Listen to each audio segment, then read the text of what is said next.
audio. Take a listen. A lot of this could be done without me, but we have a great board, and God forbid if something happens, they'll figure it out. I appoint my wife to run Turning Point USA if something happens to me. Sort of a weird ending there. No, that is clearly an edited audio. That's very clear. Audio. Take a listen. A lot of this could be done without me, but we have a great board, and God forbid if something happens, they'll figure it out. I appoint my wife to run Turning Point USA if something happens to me. Sort of a weird ending there.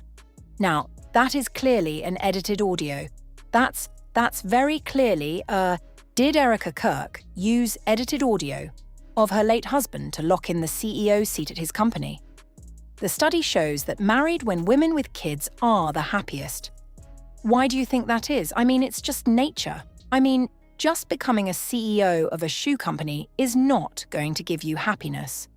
But if you try to have a career while you have your kids, there is no such thing as balance. That is such a myth. See what they're saying about you on X? I'm like, no, I quite frankly, laughter. I don't have time. And actually, quite frankly, that claim is blowing up. Candace Owens says she has new information, and she's pointing to what she calls receipts that raise eyebrows. Her allegation is that Charlie's voice was edited to make it sound like he wanted Erika to take over Turning Point if something happens to him. Snorts. She also claims the team around Turning Point kept changing their story about when the audio was recorded and where it came from.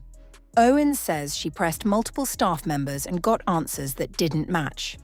Owens says she asked for the full uncut recording to be released, and instead she was met with resistance and personal attacks, with people suggesting she was unstable rather than addressing the audio itself. She's also pointing to older clips where Charlie talked about not wanting women to run companies while raising small children. And she says Erika appeared to agree with that view in the moment. Now, critics are saying the tone changed fast after Charlie was gone, with Erika stepping into leadership. Online chatter has also dragged her family life into it, but details are private. Have to choose where your heart has to be fully with the home.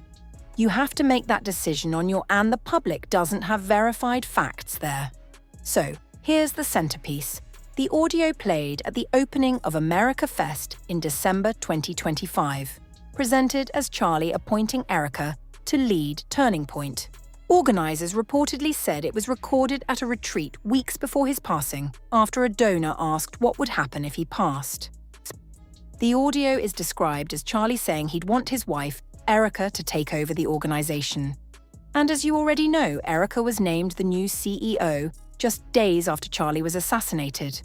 So that audio instantly became the proof used to validate her takeover.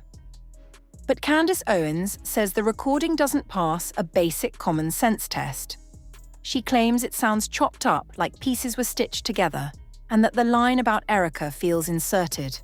Candace even suggests it could be tech-driven voice editing, which is exactly why she says she got suspicious fast. Music.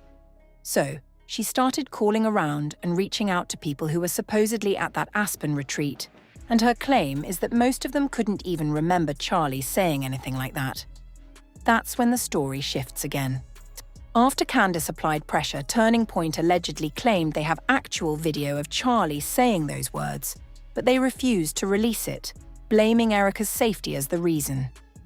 At the same time, Candace says they stopped engaging with the substance and went straight for character attacks, calling her a psychopath and a conspiracy theorist. Blake Neff, the producer and new co-host of The Charlie Show, responded to Candace on X and wrote, "Candace, music, we haven't bothered playing it because we know psychopathic predators like yourself do not care what is true or false, and normal evidentiary logic has no effect on you." He also added, "You're the kind of person who sees coded messages in the number 33, but then ignores evidence like DNA on A, or Tyler Robinson's own family members turning him in. Playing the audio at Amfest already wasn't enough. You'll obviously just say it's AI or a hologram or an Israeli actor or something, so what's the point?" However, Candace immediately clapped back, basically saying this makes no sense. Her point was simple. They claim the Aspen video exists. filmed just weeks before Charlie's passing, where he names Erika as the person he wants to take over. But they won't release it because it might invite dangerous people. Meanwhile, the audio was still used publicly as Erika's walkout music, blasted for a crowd. That contradiction is exactly what Candace is leaning on. Just sort of after I met with her, reaching out to people that attended that event, like trying to figure out, okay, who attended this event? Like, what was their memory about this event? And I spoke to a total of 4 people, and I can tell you that 3 out of the 4 people, and one was a couple, did not remember Charlie saying this. They did not remember Chuck saying this. And the 4th person, or rather couple, who said that they did remember it. And without giving you guys alluding to any further details, they would be considered a conflicted witness because they have ties to Turning Point outside of a donor relationship. Okay? So, I found that to be very compelling. That's not something you forget. She says the first question he's asked, "Hey, you're third." And it's hard to ignore because if that Aspen video is real and clearly shows Charlie naming Erika as his successor, releasing it would shut down the rumors instantly.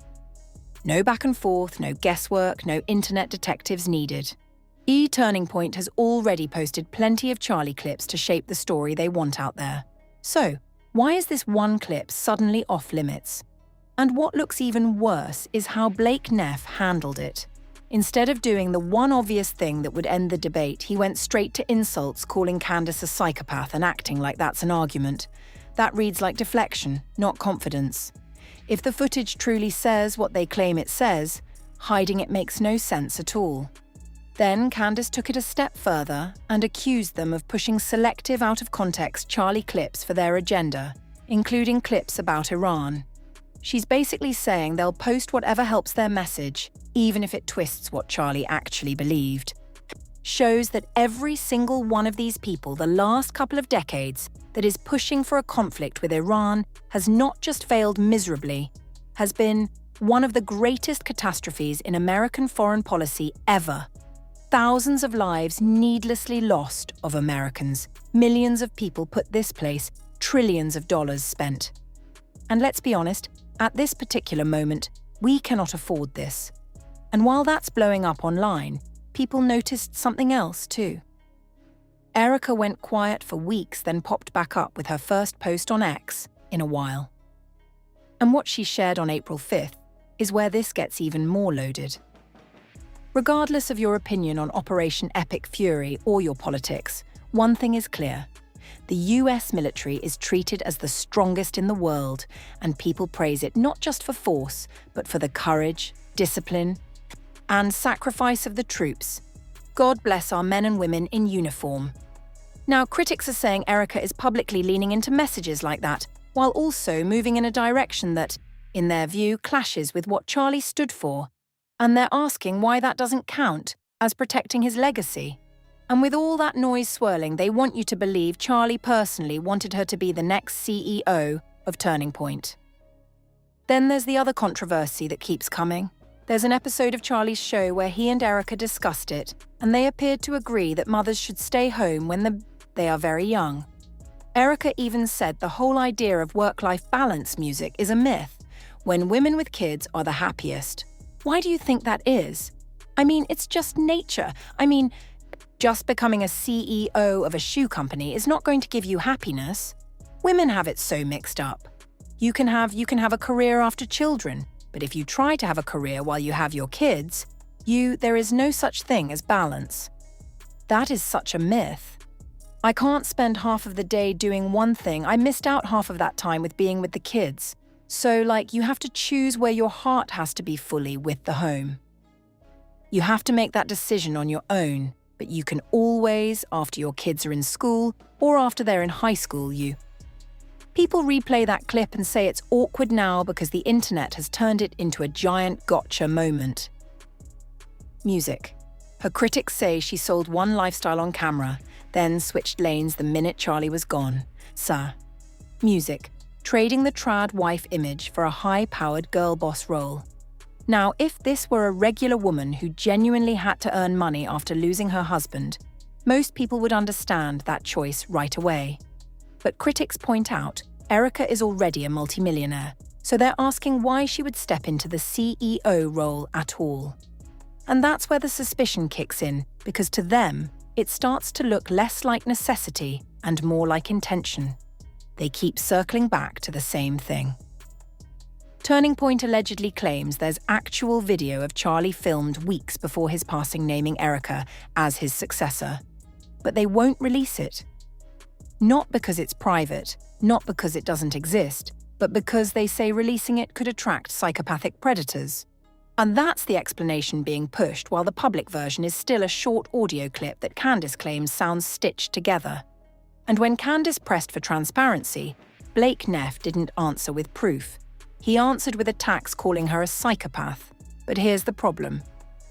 Insults aren't evidence, and refusing to show the one piece of footage that could settle the debate is exactly why people keep calling this a red flag.